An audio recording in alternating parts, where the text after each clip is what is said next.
迎持续锁定新闻大白话，我是黄运成。首先来为您介绍这一节国际话题的来宾，第一位是耶鲁政治学博士郭正亮，大家平安，以及前空军副司令张元廷。主持人好，大家好。还有淡大战略所教授李大中。主持人好，大家好。好，国际地缘政治的大转变，现在啊，川普是疯狂的热脸去贴这个习近平，但是呢，北京方面的态度非常的有意思哦。来看到了之前呢，这个川普在访问北京的期间呢，他接受专访的时候表示说呢，我们呢，也就是指美国跟中国是两个非常大的国家，他称之为 G2。好，但是啊，这个中国大陆的前驻美大使崔天凯他怎么说呢？他说北京不接受川普所推崇的中美 G2 概念。他也强调了说，世界不应该由1至2个国家主导，而应该呢要朝向更加平等多元的国际秩序发展啊。甚至呢，这个崔天凯还说啊，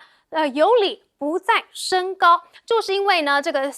赫格塞斯呢，他在今年的香格里拉的演讲当中呢，完全没有提到台湾、南海等议题，还说呢，华盛顿会采取强硬、沉着、明确的行动来促进地区稳定。哦，那这席话就被外界认为啊，他是想要降低对中国的批评力度。哦，但是崔天凯就说了，说现在美中啊应该要冷静沟通，而不是去吵架。还说中国有一句话啊，就是有理不再升高。好，所以现在呢，美国的态度放软，而中国也在定调。那现在东协各国呢，也很懂得看风向。来看到呢，新加坡的防长就说了，说现在东协的竞争啊，不在于成员国之间，而是在于能否团结一致，与世界其他地区抗衡。在纷乱的世界时局中呢，东协啊，如果能够不卷入麻烦，就属于与众不同了。好，甚至呢，他还在这个现场呢，用中文来说一段话，来听一下。空谈不做，万事成难；只做不谈，不信更难；不做不谈，难上加难；做做谈谈，万事不难。好，为什么他要特别用中文呢？这是在暗示什么吗？好，那我们看到了，其实东协啊，他们是希望，如果能不要卷入纷争，就不要卷入纷争。但是菲律宾好像不是这么看的耶，因为来看到了菲律宾防长他就说呢，菲律宾啊成为了国际法捍卫者的一个汇聚中心，特别是联合国海洋法公约。哦，他还说啊，我们把自己定位成群岛哨兵以及海洋自由守护者，他要运用自身的地理战略优势，守护海事自由、法律还有实体基础建设。哦，你觉得这席话他是对谁讲呢？虽然他没有点名特定的国家，但是他提出来的概念啊，很明显啊，就是针对中国在区域内的海上扩张。好，但是啊，菲律宾真的是有道理的吗？他被解放军的这个代表团成员一问的话，好像也难以回嘴。来听一下。You mentioned that Philippines respect the rule of law and preferred peaceful settlements of disputes. However, in recent years, we have witnessed that Philippines send personnel to land on uninhabited island reefs in South China Sea. Such action violates the DOC Declaration of Conduct. The encounters are caused by an occupant without any right or any legitimate China. Let us perhaps leave it there, so I can give a few minutes to the host nation. 好，可以看到呢，菲国的防长啊，他其实没有正面回应这个解放军成员团的质问哦，而且他是情绪激动的大谈什么南海行为准则，而且他语无伦次到刚刚就看到了被主持人给打断了发言。所以呢，这个环球日报就说了，说菲律宾官员呐，在相会呢是上演了3连躲，第一个呢就是绕后厨，第二个就是挡中国的记者，那第三个就是刚刚看到的答非所问。所以菲国政府现在南海议题处理不好，连国内也出现状况了吗？就是啊，菲律宾2028年的总统大选，虽然现在选战还没有点燃但是最新民调呢，竟然显示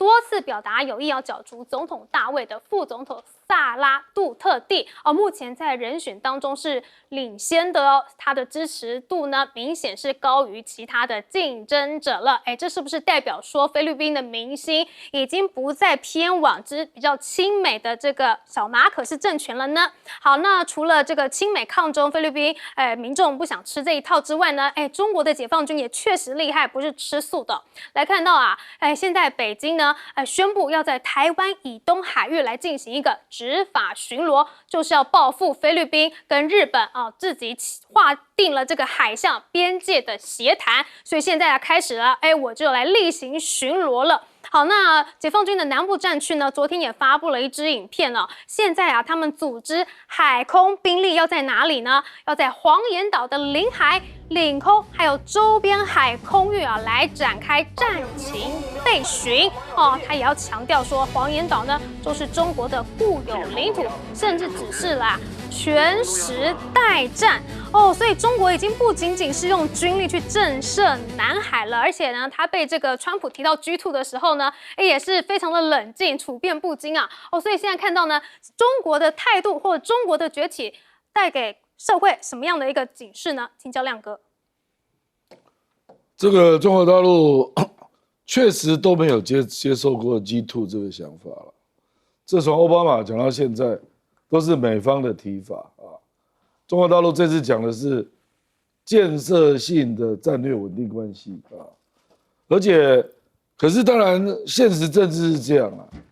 现实政治就是中美在竞争嘛，所以中美只要搞定了，那大部分都搞定了啊，所以啊，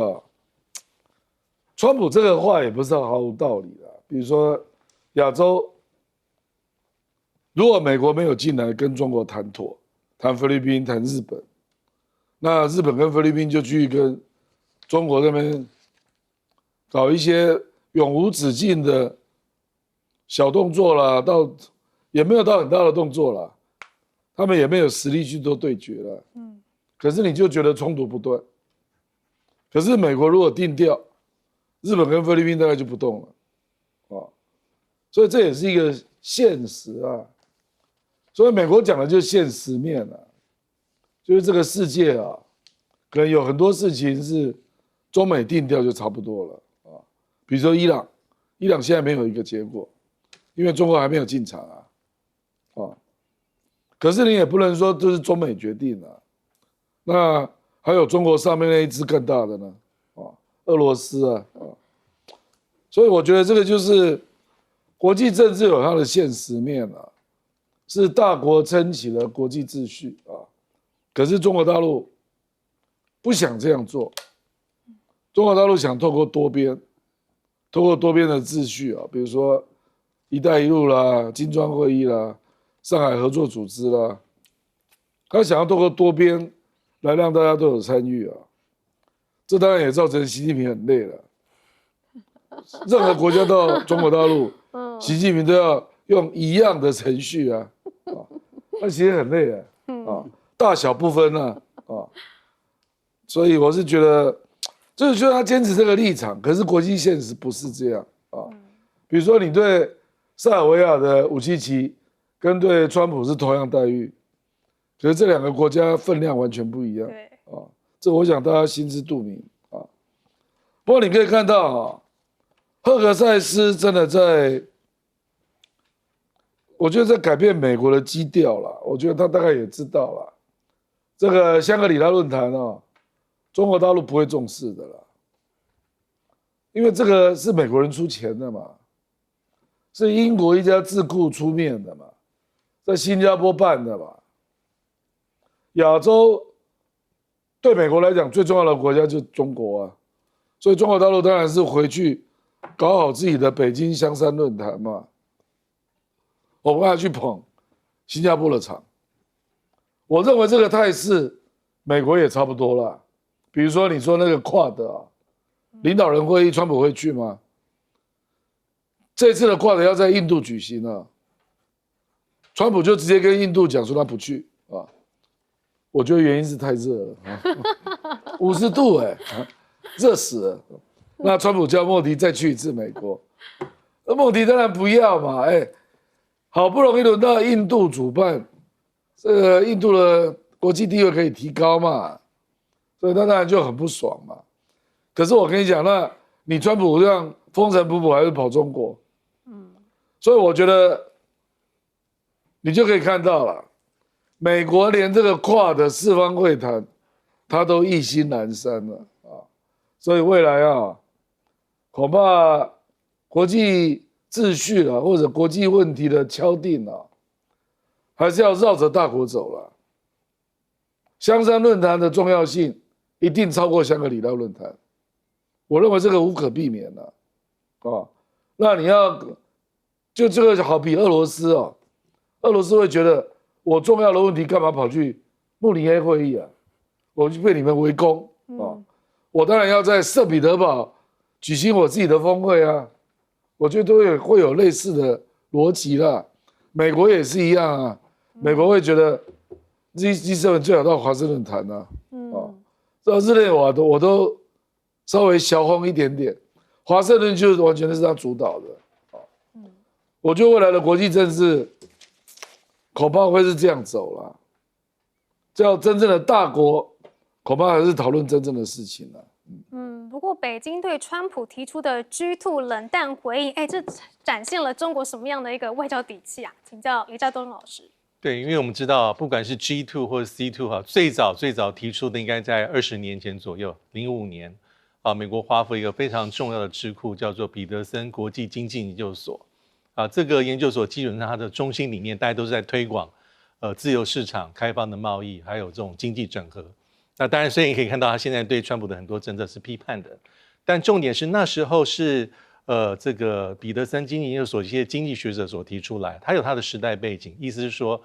中国大陆在快速的崛起，好，所以美中之间未必是叫做共同治理，但是很多地方要协调，啊，包括像是金融危机，好，这种气候变迁、能源安全，哦，这种国际间重要的经贸议题，所以是在21年前就提出来。可是真正让大家比较开始注意到这个概念，其实是在2009年啊，布里辛斯基，他之前曾经是卡特时期的这个美国的国安顾问啊，所以对于当时的美中缓慢的建交，他是重要的角色。所以在09年，布里辛斯基当然已经卸除这个公职，去中国大陆访问的时候，公开呼吁说哈，这北京跟华府要做所谓的 G2。那当时哈还有个时代背景，因为那时候是奥巴马政府执政时期。因为奥巴马开始在讲说，这个我们的这个亚太再平衡要跟中国大陆建造一个健康的正面的这个关系，而且要说21世纪是美中共同行诉的，所以在当时曾经有一度会让大家说，美国官方也接受这样的讲法，但事实上我们知道，其实美国官方在那个时候是没有真正接受所谓的 G2 的这个名称。为什么？第一个原因是因为他还在担心美国的盟友。假设美国真的接受 G2， 那美国在亚太地区或欧洲盟友可能会有被排除在外的感觉。第一个，第二个，10多年前其实美国在心态上还是认为说，好，即便中国很重要，我要跟你弄好关系，但是心态上把中国大陆视为是一个平起平坐的一个对手，我觉得他们心态上没有办法真正接受。还有很多人说啊，美中之间还有很多的分歧，从制度、意识形态，或是台湾、南海等等，所以在当时是不愿意接受的。那中国大陆方面呢，其实非常微妙。我记得10几年前，有时候跟中国大陆学者在讨论这议题的时候，他们很警觉，他们是不会讲说我们接受 G2 的，他们会反而说，G20、G20 很重要。其实讲法就跟这个崔天凯一样的，大家不要认为说崔天凯已经是一个这个退役的这个美国中国大陆外交官。他还是具有重要的代表性，因为他去香格里拉会议，我记得好几次。他还有一个身份叫做中国人民外交学会的会长，而且他应该是中国大陆有史以来驻华府最久的驻美大使，2013到2021当了8年。他的讲法是非常传统的北京的讲法，是不会承认的，基本上会认为说是中国是主张多极的世界，每个国家大小应该是平等的。这是他的外交上传统的讲法，其实后面还有一些他的逻辑。如果往前推10几年前，中国大陆很怕这个是一种美国的阳谋，就是一个诡计，意思是捧杀。你还没有到 G2 这样的能耐，他说你是 G2，你要负担很多的国际重任责任哦，你跑不掉这些东西。那现在中国大陆官方的讲法还是不太用 G2 这个名词，但是我觉得事实上，中国大陆当他在讲这新形态的大国关系，什么相互尊重、合作双赢，某种程度未必跟 G2 是完全背道而驰，只不过在他的传统的外交主张里面，他对于这种有1、2个国家说了算这样的主张，他非常的戒慎恐惧，而且他到目前为止都把自己定位成是最大的发展中国家，所以 G2 对他而言，我觉得短期之内至少在形式上、外交上他不会接受。但是川普定调美中就是 G2 关系，那这样子菲律宾的亲美路线还走得下去吗？请教张将军。这菲律宾呢，他的国防部长也好，还有他的总参谋长，在这个香格里拉的论坛里面，对记者闪躲，走后门，走厨房。我认为他有3个问题答不出来。记者一问他怎么答，怎么答都不对。第一个，这个4月20号到5月8号的美菲肩并肩的演习，假想敌是谁？为什么要定这个假想敌是谁？你叫那个菲律宾的国防部长怎么讲？他讲中国大陆也不是，那不讲，那你的演习总要有个假想敌啊，那假想敌总不会是外星人吧？那你这一讲的话，他不知道怎么去讲。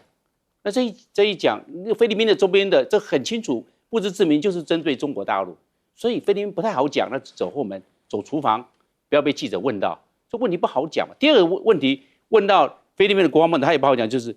那个这一次。菲律宾的总统小马可斯到日本去访问，他们有军事的相互准入，他又要去向日本买一些要准备退役的这些海军的舰艇，还有防空飞弹，那这怎么去讲？那你又是针对性又是谁？这个菲律宾跟日本那么现在日切紧密的军事合作跟互动，所谓的战略目标是什么？这菲律宾他的国防部长也不太好讲，那讲了就会得罪中国大陆啊。那不讲也不是，那不讲，你为什么会有这么多的这些动作？那所谓为何？那这怎么去解释？这是第二。第三个，在这个仁爱礁有这个马德雷3号，在1999年5月8号坐滩了，已到现在为止是27年了。你菲律宾要怎么处置？他菲律宾要拖走吗？还是他继续住下去？已经那马雷山那个破的那个中型登陆舰已经烂成那个样子，他怎么样去讲？怎么样去处置？不好讲。讲继续坐滩，已经做了27年也没办法；讲不坐滩，把它撤回来，他从来没这方面的想法，然后只会制造这个菲律宾跟中国大陆之间主权纷争的白热化、竞争化，变成这个状况。所以这3个问题，只要一问到菲律宾的国防部长在香格里拉论坛，他真的不好讲，那干脆躲掉算了。因为一讲的话，马上记者就可以专门其中在做文章，菲律宾怎么样去做后续的解释成问题？那我们现在来看，就是为什么中国大陆否认 G2？ 我认为有3个目的。第一个，要稀释美国的影响，因为 G2 就是美国、中国大陆2个平分秋色、分庭抗礼。那中国大陆说没有 G2 哦，那这样的话，美国在 G2 这一方面的主张就被稀释掉了。为什么？表示更多元的参与。第二个就是打破权力垄断。美国希望跟中国大陆在全世界上权力垄断，但是中国大陆原则上还是有一种世界大同那种想法，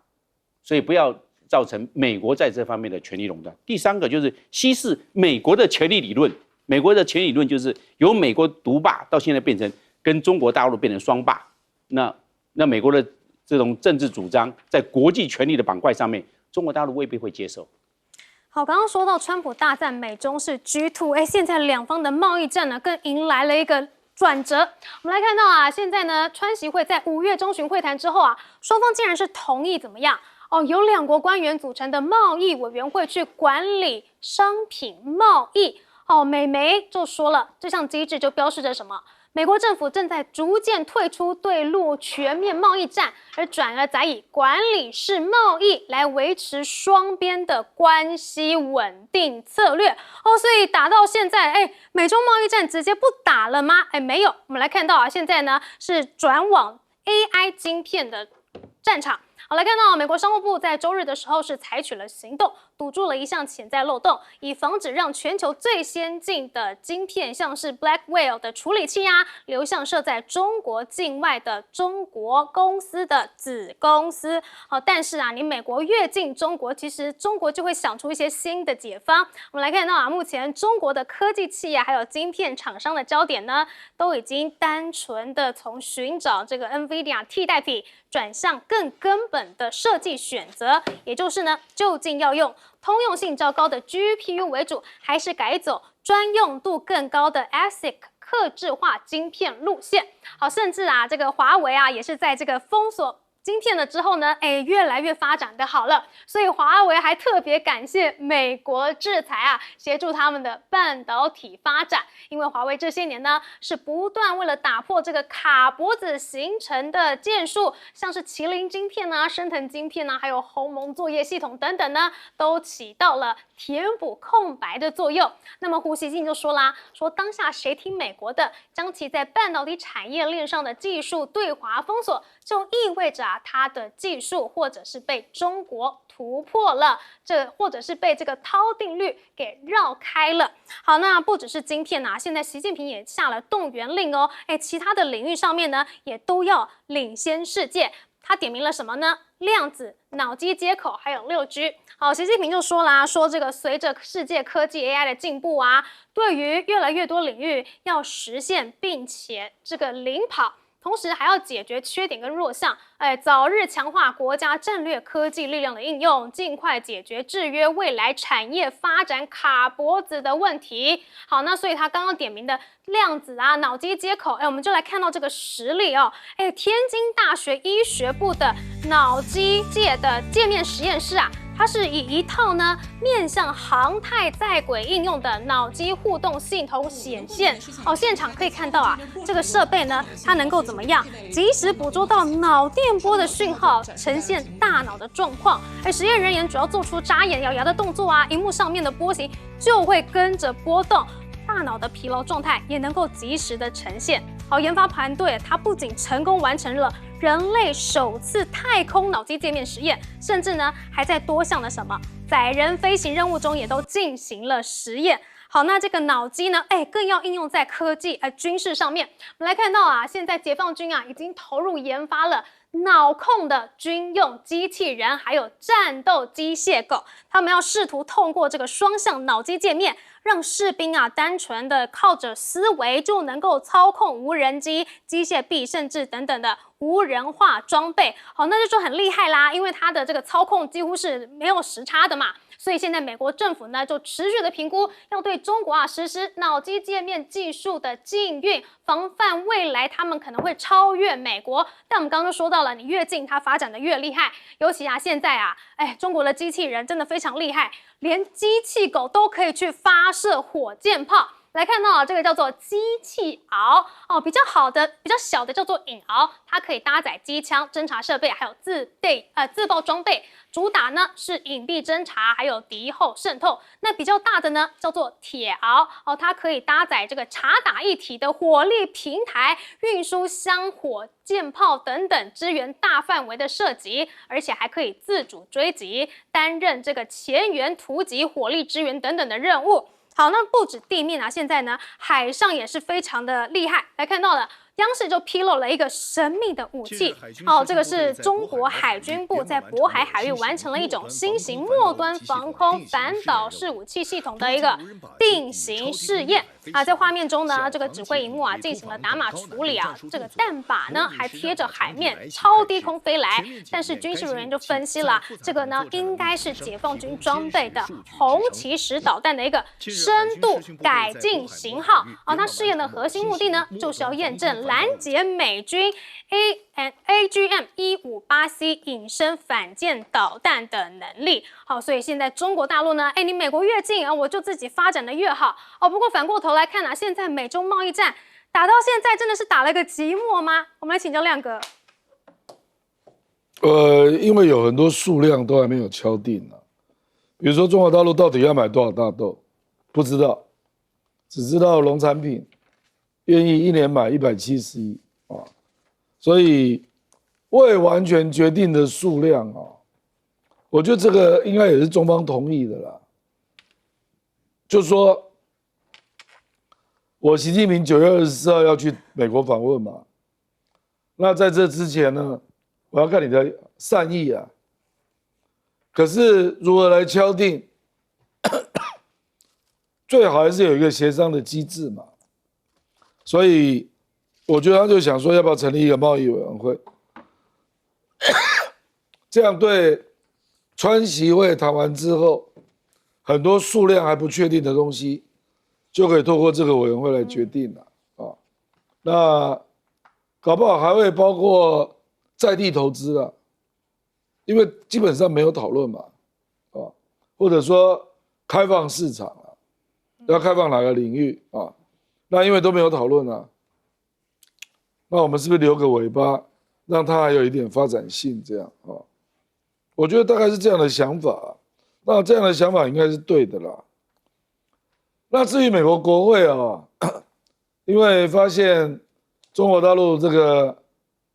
AI 芯片追得太快了，比如说这个最近 DeepSeek 出的 V4 Pro， 那它的算力又非常接近 ChatGPT 最高等级，所以美国就觉得你是不是又偷用了？就是英伟达是不是 Blackwell？ 这个事实上外面传得很厉害了，就说新加坡跟马来西亚有人当背包客嘛，就直接把马来西亚跟新加坡的东西带进去了啊。那因为差价蛮大的，所以跑单帮可以赚不少钱啊。走私晶片啊，就直接背包客就带进去了啊。那美国就想要去防堵这一块嘛，可是讲白了，你防堵得了吗？如果不是新加坡跟马来西亚进去中国，而是中国出来呢？比如说我举例啊，我如果是 DeepSeek， 我可以弄一个工作组到新加坡上班啊，对，直接在新加坡就直接 run 那个 Blackwell， 那 run 出一些结论再寄回去中国国内啊，因为这个东西坦白讲就是少数几个人拥有那个高度的专业。那他只要拿到这个芯片，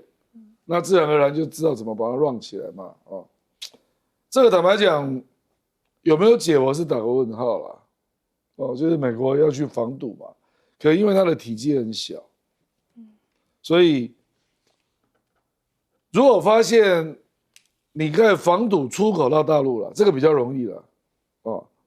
可是如果中国大陆到全世界各地设公司呢？因为美国的 Blackwell 也卖到中东那搞不好我到中东某个国家、某个地方就租个地方成立一个公司啊，那你都可以追到嘛啊，所以我是觉得道高一尺，魔高一丈了。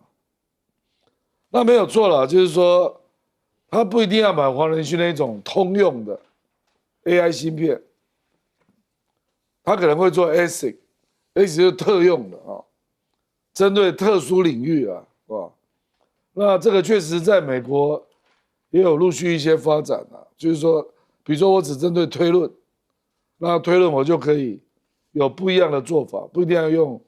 黄仁勋那个芯片啊。那一些我们讲特用的芯片，美国也完全禁止出口吗？那在这里可能就有更复杂的双方的制裁跟反制裁的方法。所以现在美中的贸易战收兵，到底是打不下去了，不得不面对的一个现实吗？请教李大中老师。对，我们可以看从今年初开始啊，到5月份，美中应该是正式拍板定案要设刚才讲这2个委员会啊，一个是贸易委员会，一个是投资委员会。其实我觉得还是很重要的，因为第一个是贸易委员会里面主要是处理什么事情，就像刚才所提到，比如说关税啊、市场准入。或者是一些比较对美国来说未必是那种比较敏感这种项目比如说美国所最在意的农产品啦，波音客机啦，这些能源产品的一些这个进口出口的一些议题，这个会在里面会做讨论但是中国大陆美国还有一个地方会比较关心的，就是我们讨论很久，比如说关键矿产或是这个稀土供应链会不会在这个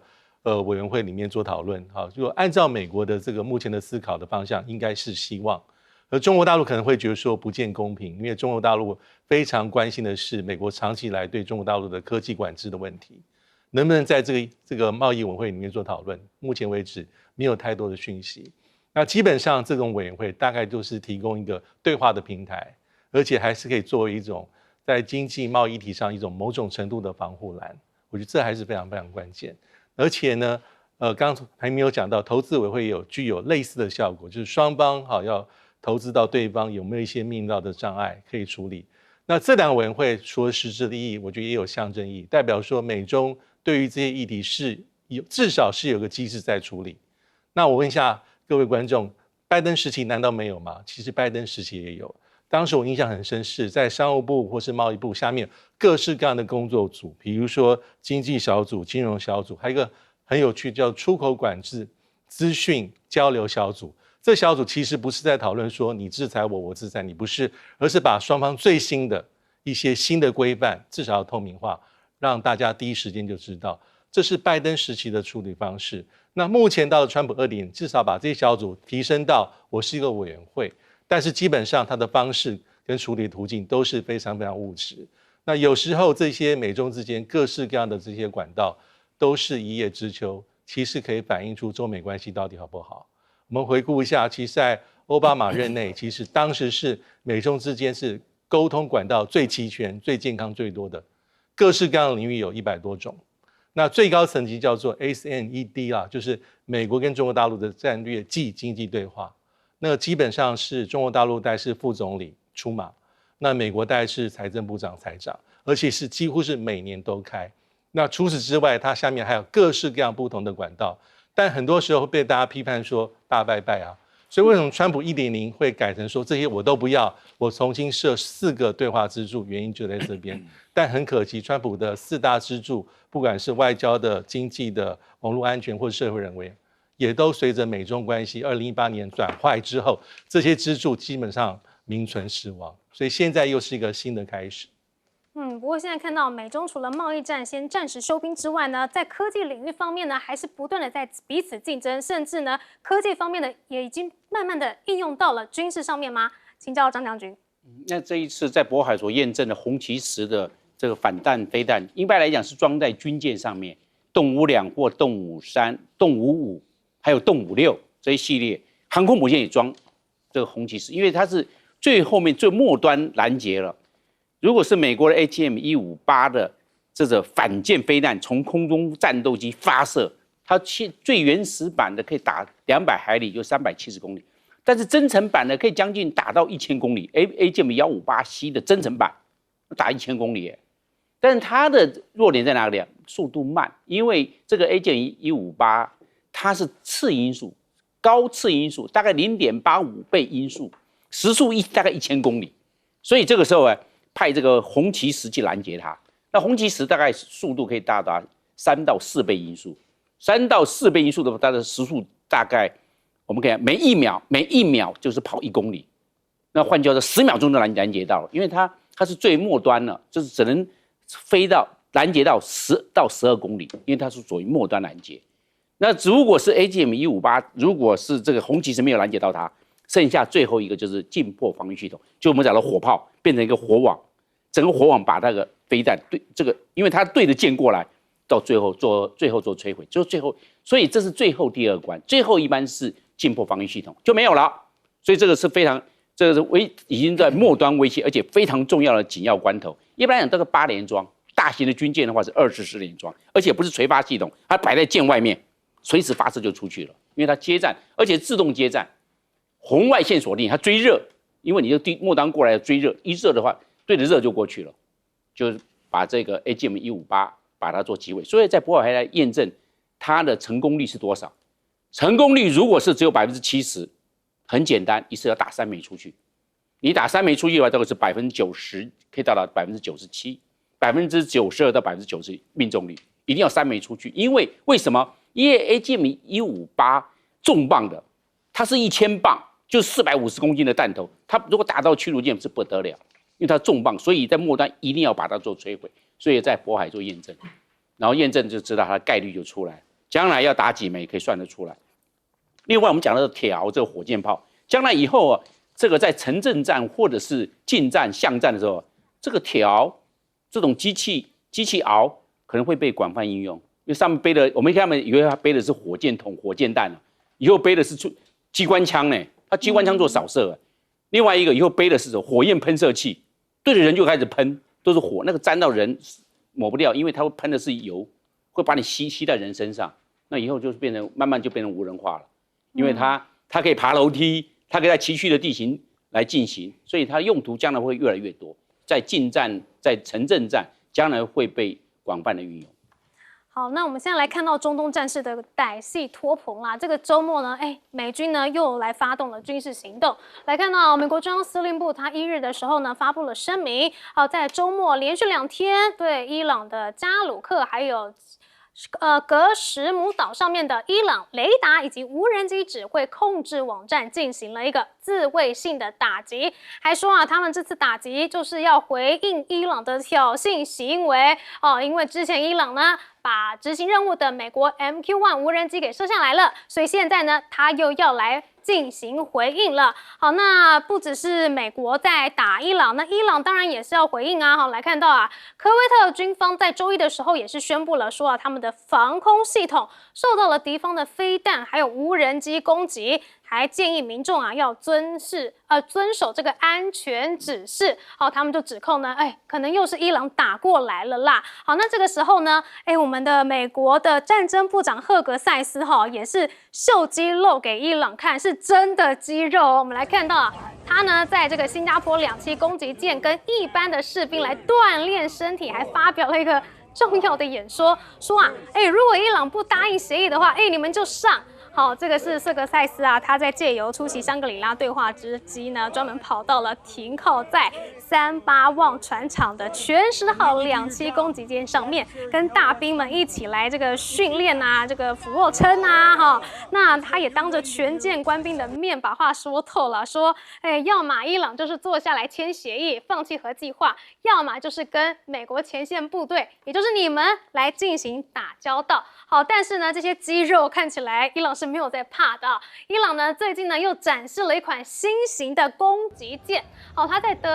伊朗在德黑兰革命广场公开展示了新型的3体攻击舰。这个艇呢可以携带2枚射程700公里的巡航导弹，能够在高达3米的浪高下还有效作战哦。伊朗媒体就称这个是伊朗海军力量的一个新象征。好，除了有这个新的舰艇加入之外呢，美国媒体也曝光了什么？说伊朗现在只靠着这个推土机还有卡车就重开了50条导弹基地隧道。好 ，CNN 呢在6月1号发布了一个卫星图片，他们发现伊朗只用着这个推土机，还有自动倾泻的卡车，这么基本、这么阳春的设备就成功化解了美军的打击。而且更厉害的是，现在伊朗还这个发表了 AI 微电影哦。好，这个伊朗空军是在美伊战争期间对美军驻科威特基地发动了大胆的 F-5突袭。好，这个影片的内容看了之后真的是让人家觉得哇，这个是 AI 影片吗？做得非常的精细，但是这就是现在的这个宣传战，而且伊朗方面是完全不输给美国的。好，那前线战争打个不停就是因为这个和平协议迟迟没有办法签嘛。那是谁不愿意签呢？现在传出又是川普他不满和平协议，所以硬修了这2点，好让这个伊朗的议长怒批说你摧毁了这个嗜血的商人。好，他说呢，川普针对了这个提案提出2个更改，首先就是浓缩铀的问题，要用更严格的方式处理。那另外呢，也说对荷姆兹海峡的相关事务的词汇措辞需要更加的清晰。好，现在甚至传出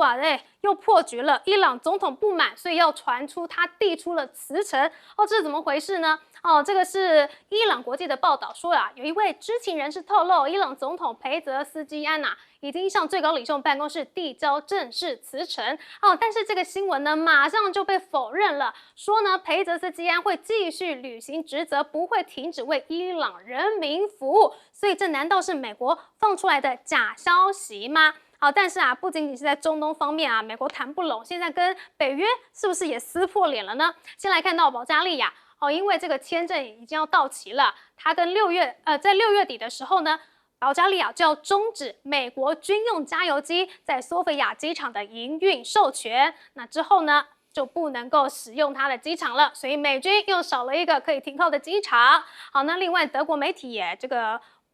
透露说的，有五角大厦的消息人士指出呢，华府正在计划要加快撤军的步伐。好，也就是说啊，这个华府呢不想要在欧洲部署这么多兵力了，而且这个详细的方案6月举行的北约部队资源会议上面就会提交出来给盟国讨论。但是啊，他没有具体的说明什么时候撤军，还有这个时间的表到底是什么时候。好，但是呢，我们回过头来看，现在这个美伊战争啊，已经进入了这个歹戏拖棚的状态。那周末的这2炸，真的能够推展他们的和平协议的进程吗？请教亮哥。我的2炸，他们都说不是战争，是自卫还击啊。所以这种歹戏拖棚啊。连国防部长都可以随便说，他说协议如果没谈出来，你们就准备上啊，上是什么意思啊？地面作战吗？它是2栖攻击舰，那这个坦白说，如果不是因为公信力已经破产了，各方一定解读成要地面作战，2栖攻击舰，可是因为海格塞斯啊。大家都认为他的公信力早就破产了，所以大家也不会认真听啊。不然这个是很严重的事在2栖攻击舰下这个指示啊，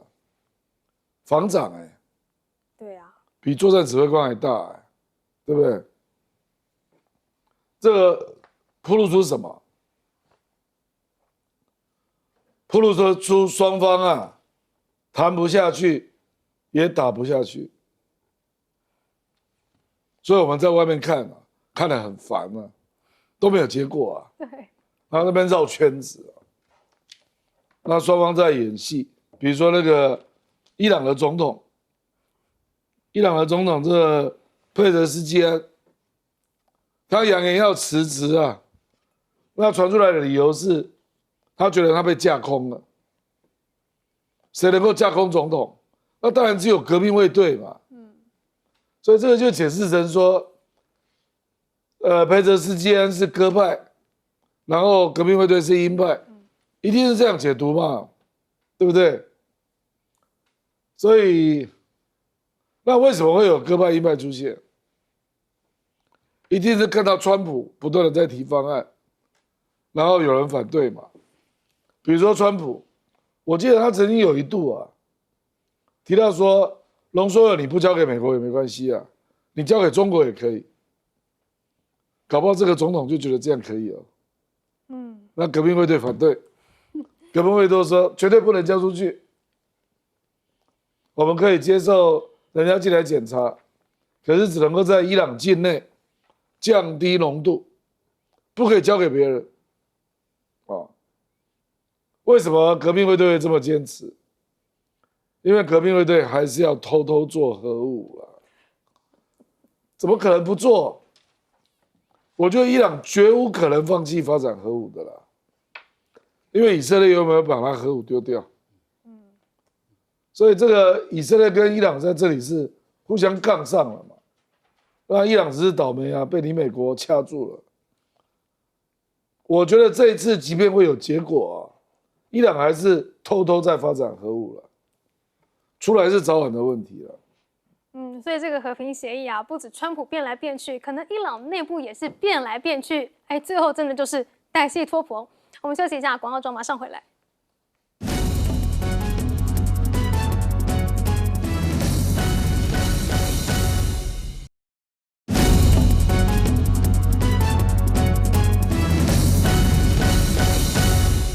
美军之前轰炸伊朗真的是炸了个寂寞嘛？现在他们只用推土机就已经恢复了很多的步道。我们来请教张将军。这个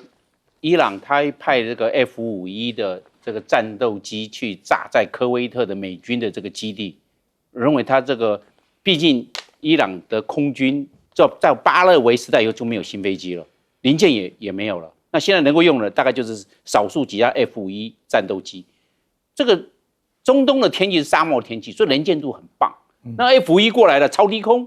直接开了后燃器超低空过去飞，炸那个科威特。为什么？因为美军在中东地区最多驻军的就在科威特，15000人，但是现在打仗的时候已经增加到将近快到2万人，刚好就炸科威特。因为大部分都从科威特起飞，那就炸科威特。这 F-1只要超低空，还蛮难拦截的。它大概时速可以到达500海里，就是时速可以到达900，那换成的公里就变成将近900到1000公里的速度。然后下面带着高阻力炸弹，高阻力炸弹一个超低空对着目标直接按过去，因为它阻力后面有4个伞一打开，那个飞机就过去了，它在后面，所以它爆炸不会影响飞机。为什么？它是高阻力炸弹，一炸弹完毕，一个超低空就离开，贴了这个地面大概30公尺到50公尺飞行，马上就可以回去了。这个地对空飞弹对大家来讲还不太好拦截，为什么？又有地球曲度的关系，又是超低空，所以 F-5到最后面在这个特殊的状况还蛮好用的，而且全程目视，因为沙漠的天气能见度非常的棒，根本不用雷达，全程目视，顺着这些地形或者山沟山谷飞行。想要这个把它做这个地对空飞弹拦截，因为高度太低还没那么简单呢。那现在美国跟伊朗，我认为现在是这种小打小报复，大家点到为止。伊朗也不会大举回击美军，就是点到为止，就是对等的报复就可以了。大家不要闹大。那现在伊朗有这个快艇可以挂2枚的反舰飞弹，把它公布出来是什么？就是希望美国的航空母舰远一点，因为我可以打700公里，你要到700公里外面，要不然的话，我这一个上面有主动雷达会去找目标哦。找到航空母舰或神盾舰就炸下去哦。它有这方面的战略威慑的一种战略宣传。所以现在美伊两方啊就变成小打小闹了。好，我们休息一下，广告之后马上回来。